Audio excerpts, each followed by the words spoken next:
నాకు అంటే నేను కొన్ని కళ్ళ ముందు చూసినాను కాబట్టి నేను పేరెత్తుతున్నాను. ఇప్పుడు శ్రీకాంతాచారి తల్లిగారు ఉన్నారు. ఇలా మొన్న ఆమె జాయిన్ అయినప్పుడు ఉత్తమ్ కుమార్ రెడ్డి పక్కన కూర్చోబెట్టుకొని గాంధీ భవన్ లేదు ప్రెస్ మీట్ పెట్టినారు. ఓడిపోయే సీట్ ఇచ్చినారని ఆ దినం అన్నారు. ఆ సీట్ ఆనాడు హుజూర్ నగర్కి ఆమెకి సీట్ ఇచ్చారు, గుర్తుంది కదా మీకు? మన జిల్లానే, ఉమ్మడి జిల్లా. నిజంగా శ్రీకాంతాచారి మీద అభిమానం ఉండుంటే ఆ రోజు ఉత్తమ్ కుమార్ రెడ్డి ఎందుకు పోటీకి నిలబడ్డాడు? ఆయన కదా అంతేం పడలేదు. ఇక్కడ ఎవడెవరు చచ్చిపోయి ఇవాళ మేము గౌరవిస్తున్నాము, మేము హక్కును చేర్చుకుంటున్నామని మాట్లాడుతుంటే తప్పుకోవచ్చుగా. ఆయన ఓడిపోయే సీట్ ఇచ్చిండు అనుకుందాం, టిట్ ఫర్ టాక్ అంటాం, కుక్క కాటుకు చెప్పు దెబ్బలాగా నువ్వు నిలబడకపోయి ఉంటే ఆమె ఎమ్మెల్యే అయి ఉండేది కదా. అంతే కదా, ఆయనే ప్రకటిస్తే అయ్యేది ఉంది. నేను ఈసారి నిలబడతలేను ఆమె ఎమ్మెల్యే అంటే అయ్యేది ఉంది. తిరిగి తిరిగి ఉద్యమకారులను కావచ్చు, ఉద్యమ కళాకారులను కావచ్చు చుట్టూ తిప్పుకొని నడిపించుకుంటున్నారు కదా. దీనికోసం ఇంకా వీళ్ళకి ఎందుకు కళ్ళు తెరుచుకోవటం లేదా అంటున్నా. ఉద్యమంలో కోదండరామ్ సార్ అంటే అందరికీ గౌరవం ఉండే, మన ఇదిగో చూడు అదిగో చూడు ఎమ్మెల్సీ అన్నారు, లాస్ట్కి ఏమైందో తెలుసు. ఎందుకు వీళ్ళు కూడా ప్లేట్లు అంటే గౌరవం ఉన్న వ్యక్తులు కూడా ప్లేట్లు ఫిరాయించుతుంటే, ప్రభుత్వాలకు ఒత్తాసు పలుకుతుంటే బాధ అనిపిస్తుంటుంది కదా. చాలా కోపం వస్తుంటుంది, ఆవేశం వస్తుంటుంది, ఆక్రందన వస్తలేదు. అట్లా వచ్చినప్పుడు ఇటువంటి పాటలు పట్టుకొస్తాను. నేను ఏమంటే మా ఇక్కడ ఒక్కరికి కూడా మానవత్వం అనేటువంటి కోణాన్ని మర్చిపోయారు. వీళ్ళెవరు కూడా ఇట్లా మారేటోళ్ళు ఎవరు కూడా మనుషులుగా బతకలేరు, శవాలుగా తిరుగుతున్నటువంటి ఏమంటారు చెత్త అని చెప్తాను నేనైతే నా దృష్టిలో. ఇప్పుడు కోదండరామ్ ఉన్నాడు, కోదండరామ్ రెడ్డి. నేనేమంటా అంటే నువ్వు జేఏసీ చైర్మన్, తర్వాత తెలంగాణ ఉద్యమంలో కీలక పాత్ర పోషించినవు. పట్టభద్రులు కావచ్చు, చదువుకున్న విద్యార్థులు కావచ్చు, పంతులు కావచ్చు, మీడియా కావచ్చు, పబ్లిక్ కావచ్చు, ఉద్యమకారులు కావచ్చు, అనేక మంది నిన్ను చాలా గౌరవిస్తారు. సచతుంకలకు వచ్చినాక సమర్థం ముట్లకు అయ్యింది అని వెనకట ఊళ్ళో ఒక సామెత ఉంటుంది. నువ్వు వాస్తవం వైపు నిలబడక ఏం చేస్తున్నావు కోదండరామ్ రెడ్డి? ఏం చేస్తున్నావు నువ్వు? ఇప్పుడు సచతుంకలకు ఏం చేస్తావు నువ్వు? ఇప్పుడు ఏం చేస్తావు? వాస్తవాలని చెప్పు. నేను వాడిని చంపుతాడా? సుఖరామ్ నడిసే ప్రేమించి పెళ్లి చేసుకుంటే 3 పిల్లల కన్నా నా పిల్లలు చిన్న చిన్న పిల్లలు ఏమన్నా అవుతుందేమని నేను భయపడాలి? నాకే లేదు భయం. నా తండ్రి వయసును మించినవాడు. ఏం భయం? ఎవరికి భయపడుతున్నావు? అన్ని రకాల చట్టాలు తెలుసు కదా. నా లెక్క 7వ తరగతి ఏం ఫెయిల్ కాలేదు కదా అని తెలుసు కదా. ఎవరికి భయపడుతున్నావు కోదండరామ్ రెడ్డి? ఏం చేస్తున్నావు నువ్వు? అసలు కల్వకుంట్ల చంద్రశేఖరరావు పరిపాలన ఉన్న అన్ని రోజులు నువ్వేం చేసినావో తెలుసు. ఇప్పుడు యనమల రేవంత్ రెడ్డి పరిపాలన వస్తే నువ్వేం చేస్తున్నావో తెలుసు. ఆ రోజు నువ్వేం చేసిందో తెలియదా? ఏదో ఒక రోజు పాట రూపకంగా ఖచ్చితంగా చెప్తామా. ఏమి ఇచ్చిపెట్టా? ఒక్కని కూడా ఇచ్చిపెట్టా. ఒక్కటే అంటే ఇవాళ ఎంతమంది అయితే మనం అమరవీరులు అంటున్నామో, 1200 మందో ఎంతమందో, ఇవాళ మళ్ళీ నువ్వు కాంగ్రెస్ పార్టీని పొగుడుతూ ఉన్నారు అంటే గౌరవము ఎందుకు పోతుంది చాలామందికి అనడానికి చర్చ మీరున్నారు కాబట్టి పెడుతున్నాను. మరి ఆ ఇచ్చుడేదో ముందే ఇచ్చునుంటే ఈ ప్రాణాలు పోకపోగదా. ఈరోజు ఈ అమరవీరుల కుటుంబాలని అడ్డం పెట్టుకొని మేమిచ్చినామని మాట్లాడుతుంటే ఈ విషయము కోదండరామ్ సార్కు తెలియదా అని అడిగేటోళ్ళు లేరా? అంటే ఈ కళ్ళ ముందు కనిపిస్తున్న సత్యాలే కదా రామ్నరసింహ గారు. ఎందుకు అంటే ఎవరు మర్చిపోతారా గాయాలని? తెలంగాణ ప్రజలు మర్చిపోతున్నారా? మరి అమరవీరుల కుటుంబాలు మర్చిపోతున్నాయా?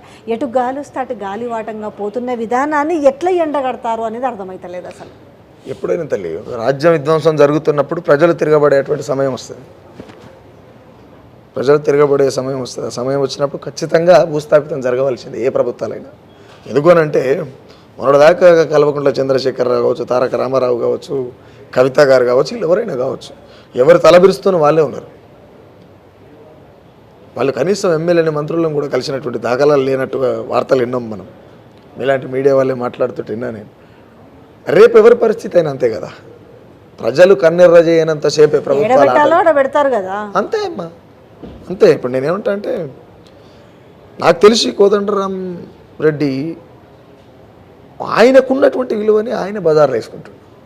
ఎవరు వేస్తలేరు, ఆయన వేసుకుంటాడు. ఇప్పుడు అందశ్రీ విషయాన్ని చెప్పారు మీరు ఇందాక. అందశ్రీ అనేట ఆయనకు తెలుగు సమాజం ఎంతవరకు ఉంటుందో అంతవరకు ఆయనను గుండెలలో పెట్టుకునేటువంటి ప్రజలు ఉన్నారు. కానీ ఆ గుండెలలో, మీ గుండెలలో నేను ఉండలేనురా నాయన అని చెప్పి ఆయనంతలో ఆయనే బయటకు వస్తున్నాడు. ఇంకొక విషయం ఏంటంటే తెలంగాణ బీఆర్ఎస్ ప్రభుత్వం నడుస్తున్నటువంటి సందర్భంలో కూడా తెలంగాణ వస్తున్నటువంటి సందర్భంలో కూడా ఇదే యనమల రేవంత్ రెడ్డి కాంగ్రెస్ పార్టీ తెలంగాణకు పట్టిన శనిదయ్యం అని చెప్పి అనేక సార్లు మాట్లాడి ఇలా సోనియా అమ్మ సోనియా గాంధీ సోనియా ఎట్లయిందో అది మీడియా వాళ్ళకి తెలుసులే కానీ బలిదేవత అన్నారు, శనిదేవత అన్నారు. అంటే నేనేమంటానంటమ్మా, రేపటి నాడు ఇప్పుడు ఒకలాగా చెప్పాలంటే ఈ ఎన్నికలు అయిపోయిన తర్వాత ఇక్కడ ఏమంటారు తెలుగుదేశం పార్టీ మళ్ళీ పుంజుకున్నా కూడా మనం ఆశ్చర్యపోవాల్సినటువంటి అవసరం లేదు. ఎందుకంటే కాంగ్రెస్ పార్టీలో ఉన్నది కాంగ్రెస్ పార్టీ ముఖ్యమంత్రి కాదనే అంట నేను. చంద్రబాబు నాయుడు తోలినటువంటి తెలుగుదేశం ముఖ్యమంత్రి అంటే నేనైతే అంటారు తృప్తిగా మాట్లాడతా.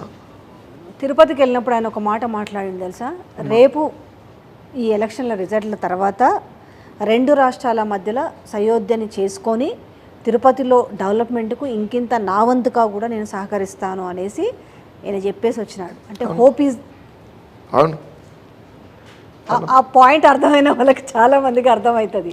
అందుకే నేను క్లియర్గా చెప్పినమ్మా, అది కొంతమందికి అర్థమవుతుంది కాబట్టి క్లియర్గా చెప్పిన. అంటే ఇక్కడ మీరు అన్న పాయింట్లో ఇక్కడ రేపు టీడీపీ పుంజుకునే అవకాశం ఉంది అంటారు. అవునమ్మా. ఏ బేస్లో అంటే నేనేమంటానంటే చంద్రబాబు నాయుడు చేయలేకుండా రేవంత్ రెడ్డి ఏమీ చేయడు. గతంలో రాసిన పేపర్లను చూడండి, గతంలో వచ్చిన వార్తలను చూడండి. ఒకవేళ రామ్మనోహర్ చెప్పింది తప్పైతే ఎందుకు నేను ఈ మాట అంటున్నా అంటే,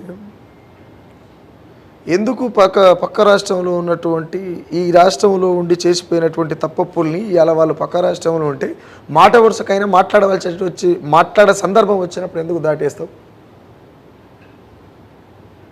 ఇప్పుడు కల్వకుంట్ల చంద్రశేఖరరావు కావచ్చు అలా నుంచే వచ్చిండు, యనమల రేవంత్ రెడ్డి కావచ్చు అలా నుంచే వచ్చిండు, మోత్కుపల్లి నరసింహులు కావచ్చు అలా నుంచే వచ్చిండు, ఎర్రబెల్లి దయాకర్ కావచ్చు అలా నుంచే వచ్చిండు, ఇట్లా చెప్పుకుంటూ కడియం శ్రీహరి కావచ్చు దర్రిదాపుగా అలా నుంచి వచ్చిన ఇదంతా పసుపు బలం నుంచే వచ్చిన వాళ్ళుగా. కాబట్టి నేనేమంటా అంటే ఆ రోజు తెలంగాణ వద్దన్నారు కదా నాయన, మీరు తెలంగాణ వద్దన్నారు కదా, అడ్డుపడ్డారు కదా. అడ్డుపడ్డ తెలంగాణని గడ్డు కాలం నుంచి బయటకు వచ్చిన తర్వాత ఇలా మేము ఏమంటారు పతితులమని మాట్లాడినప్పుడు ప్రజలు ఖచ్చితంగా పసిగడతారు, దాన్ని విడిచిపెట్టరు ఎవరిని. ప్రజల్ని కొంతమేరకి మభ్యపెట్టగలుగుతాం.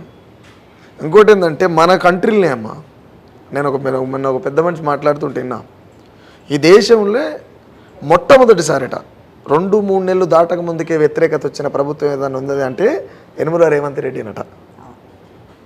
ఈ 75 సంవత్సరాల కాలం నుండి 2 ఏళ్ళల్లో 60 రోజులలో వ్యతిరేకత రావడం అంటే మాటలు ఏం కాదు. ఇంకొక విషయం ఏంటంటే కల్వకుంట్ల చంద్రశేఖర్ అంటే జనాలు అనుకుంటున్న మాటది, కల్వకుంట్ల చంద్రశేఖరరావు అప్పు చేసిండో తప్పు చేసిండో ఏం చేసిండో భయ మాకు టైంకి రైతు బంధు వచ్చేది. ఇది ఫ్యాక్ట్. ఎందుకంటే మేము గ్రౌండ్ రియాలిటీకి వెళ్ళినప్పుడు చెప్పిన ఏంది రైతు బంధు ఫస్ట్లో మీరు ఏం చేసిరంటే ఖాళీ చేసిపోయారు, అప్పులని క్రియేట్ చేసి అంటే మేము ఇవ్వాలనుకున్నాము, సో మేము లంకె బిందెలు ఉన్నాయనుకున్నాయి లేవు కాబట్టి మేము ఆ ప్రయత్నం చేస్తున్నాం అన్నప్పుడు కొన్నాళ్ళు దాన్ని కూడా నమ్మిన ప్రజలు. కానీ తర్వాత ఒక రియాలిటీకి వస్తున్నారు. ఒక ముఖ్యమంత్రి అట్లా మాట్లాడవచ్చు తల్లి, ఆయన పిల్లర్ గుంతలు తీసేటోడా ఇది లంక బిందెలు దొమ్ముతాయి, ఈ బంతలు లంక బిందెలు ఉన్నాయి అవి అని అంటే ఎందుకు? ఒక ముఖ్యమంత్రి హోదాలో మాట్లాడాలి. ముఖ్యమంత్రి అంటే స్టేట్ ప్రశ్న అడుగుతానండి. ఒక కళాకారుడుగా, ఒక తెలంగాణలో బిడ్డగా, నల్గొండ జిల్లాలో ఉంటున్న బిడ్డగా మీరు 10 ఏళ్లకు ముందు 10 ఏళ్ల తర్వాత, సరే మీరు కల్వకుంట్ల కుటుంబం మీద కోపాలు ఉండొచ్చు, అదంతా పక్కన పెడదాం. తెలంగాణ సమాజంలో ఏ మేరకు ఏ విభాగం ఎక్కడ చూసినా రైతులు, నీళ్ళు, కరెంటు ఏది బాగుపడలేదా? అంటే నేనేంటేమంటమ్మా, నాకు ఎవరంటే కూడా కోపాలు ఉండే, ఎవరిని ఏం తిట్టాను. లేకుండా చూద్దాం. నాకు ప్రజలంటేనే ప్రేమ ఉంటుంది, ఎవరితో పంచాయతీ వ్యక్తిగతంగా. కల్వకుంట్ల చంద్రశేఖరరావు చేసిన మిగులు బడ్జెట్ ఉన్నటువంటి రాష్ట్రాన్ని అప్పులలోకి వచ్చినటువంటి మాట వాస్తవం. ఆ లెక్కలు చూసుకుంటే తెలుస్తుంది క్లియర్గా. ఈ అప్పులలో ఉన్నటువంటి రాష్ట్రంలో ఉచితాలు ఎట్లా సాధ్యమైతాయి అనేది నా క్వశ్చన్. రేపటికి ఇంకొక నినాదం పుట్టుకొస్తుంది అమ్మ తెలంగాణలో, మళ్ళీ ఉద్యమం జరుగుతుంది, మీరు బాగా గుర్తుపెట్టుకోండి. అభివృద్ధి లేకపోయినా పర్వాలేదు, అప్పులు లేని తెలంగాణ దేర్రా నాయన అనేటువంటి ఒక నినాదం పుట్టుకొస్తుంది తెలంగాణలో. నువ్వు 6 గ్యారంటీలు ఇచ్చినావు, ఎట్లా సాధ్యమైతే అన్న నాకు అర్థం కాదు. ఇంట్లో ఆడవిళ్ళు ఉంటే 2500 ఇస్తావు, ఎవరికి ఇస్తావు? ఎట్లా ఇస్తావు? నీ ఉచితాలు ఎవరికి కావాలి? పనికి మళ్ళీ ఉచితాలు, విద్య, వైద్యం, ఉపాధి ఉంటే నా పని నేను చేసుకుని నా ఆరోగ్యాన్ని నేను చూసుకోగలుగుతా కదా. నువ్వు ఉచితాలు ఇచ్చుడేందన్న నాకు అర్థం కాదు. ఈ ఉచితాలకు అలవాటు పడ్డటువంటి ప్రజలు అట్రాక్ట్ అయ్యారు కదా, అంతే అమ్మా. ఏమంటారు చూడు, పెడితే పెళ్లి కొడతారు సాగు కొడతారు అనేటువంటి ప్యాటర్న్లో ఉన్నారు ప్రజలు కూడా ఏం తక్కువ లేం కాదు. నేనేమంటా అంటే ఈ ఉచితాల భారం నెత్తి మీద పడి నీకు తెలియకుండానే పన్నుల రూపంలో నువ్వు కట్టినప్పుడు కళ్ళపొడి నీళ్లు గారినప్పుడు కంచంలో మెతుకులు లేనప్పుడు మంచోడు చెడోడు అనేది అప్పుడు గుర్తొస్తుంది ఎవరికైనా, ప్రజలకైనా నాయకులకైనా. కాబట్టి నేనేమంటే తెలంగాణ రాష్ట్రం వచ్చిన తర్వాత అప్పటి రాష్ట్రానికి ఇప్పటి రాష్ట్రానికి చూసుకుంటే తేడా ఉంటుంది ఖచ్చితంగా. ఎందుకు ఉండదమ్మా? ఖచ్చితంగా ఉంటుంది. ఏపీగా ఉన్నప్పుడు ఒకడు ఉన్నాడు, టీఎస్గా మారినాక ఇంకొక ఆయన ఉన్నాడు. మార్పు అనేది జరుగుతుంటుంది కదా. ఇప్పుడు కాళేశ్వరం కావచ్చు, కొన్ని ప్రాజెక్టులు, కొన్ని ఏమంటారు పథకాలు కావచ్చు, ప్రజలకు ఎక్కడ వచ్చే పథకాలు కూడా కొన్ని ఉన్నాయి. మనం అన్నింటినీ కూడా వ్యతిరేకించడానికి లేదు, ఓపెన్గా చెప్తున్నాను నేను.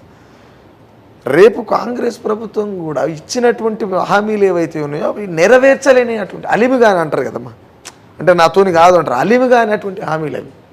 ప్రజల్ని మభ్యపెట్టి అధికారంలోకి రావడం కోసం అలిమిగానే హామీలు ఇచ్చి అధికారంలో వచ్చినటువంటి పార్టీ కాంగ్రెస్ పార్టీ. అది ఎంతకాలం నిలబడుతుంది అనేది కూడా క్లారిటీ లేదు. అదే పార్లమెంట్ తర్వాత ఏమో జరగబోతుంది అనేసి ఇటు ప్రజలు కూడా ఈగర్లీగా వెయిట్ చేస్తున్నారు. పార్లమెంట్ ఎలక్షన్ తర్వాత ఏందో జరుగుతుందట అనేసి. ఏం జరగచ్చు, ఏమన్నా మార్పు ఏముంటుంది, రాజకీయంగా మార్పులు ఉండబోతాయి అనేది ఒక స్పెక్యులేషన్ ఎక్కువగా తిరుగుతుంది ఈ మాటలు. ఏం లేదమ్మా, సింపుల్, అది ఓపెన్ సీక్రెట్. ఏముంటుంది, ఓటుకున్నోటి కేసు ఇంకా కొనసాగుతుందమ్మా, అది కొట్టేయలే. అవును, మన సుప్రీంకోర్టు దాని ప్రకారం కూడా చూస్తే కొంచెం స్టాండర్డ్నెస్ కేసే తీవ్రతరమైంది. ఏమంటే ఇప్పుడు ఎప్పుడైతే కేంద్ర ప్రభుత్వం ఏదైతే ఉంటుందో వాళ్ళకు ఎలాంటి మైనస్ లేనప్పుడే రాష్ట్రాలు బాగుంటాయి. వాళ్ళకి మైనస్ ఉందంటే ఏ రాష్ట్రాన్నైనా కింద మీద చేసేస్తారు. మళ్ళీ పోయి బీజేపీ కొంద చేస్తారు, దాంట్లో డౌట్ లేదు. అయితే నేనేమంటామా, ఓటుకునేటు కేసు అనేటువంటి కేసు నడుస్తున్నది కాబట్టి ఎంపీ ఎలక్షన్లు అయిపోయిన తర్వాత ఆ రిజల్ట్ వచ్చిన తర్వాత ఒకవేళ పోతే ఆ కేసు ద్వారా ఈయన లోపలికి పోవాల్సి వస్తుంది, ఒక సీఎంగా లోపలికి పోవాల్సే పరిస్థితి వస్తుంది. ఓటుకు నోటుకు దొరికినప్పుడు ఆ పసుపు కుటుంబంలో ఉన్నాడు, అది వేరే విషయం. ఏదో లీడరో ఎమ్మెల్యేనో ఎట్లున్నాడో ఉన్నాడు, కానీ ఈరోజు సీఎం ప్లేస్లో ఉండు కదా. ఒక సీఎంగా మళ్ళీ జైలుకు పోయేటువంటి అవకాశం ఉన్నది తెలంగాణ రాష్ట్ర సీఎం ఆ ఒక్క కేసు వల్ల. కాబట్టి ఒత్తిడి తెస్తే కూడా బీజేపీలో కూడా పోవచ్చు. ఏముంది, చిన్న విషయమే కదమ్మా. ఇప్పుడు ఎందుకనంటే ఏదో మొత్తానికి తెలంగాణ రాష్ట్రం అటు ఇటు ఆగమాగమయ్యే పరిస్థితులే కనబడుతుంది. ఆగమవుతుంది. ఇప్పుడు ఢిల్లీ సంసారం అంతా ఆగమైనట్టుగా ఢిల్లీ గవర్నమెంట్ ఆయన ఉన్నాడు, ముఖ్యమంత్రిని తీసుకుపోయి పెట్టలేదా? ఈయనని కూడా పెడతారు. అలా ఎందుకు పెడతారు? దొంగ కాబట్టి పెడతారు.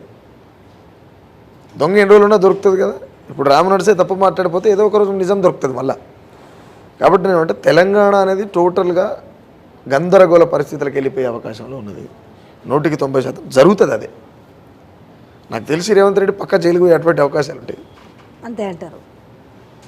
చివరిగా ఒక్క ప్రశ్న, జైలు కన్నా పోవాలి లేదా పక్క పార్టీ కన్నా పోవాలి, రెండిట్లో కంపల్సరీ అంటారు.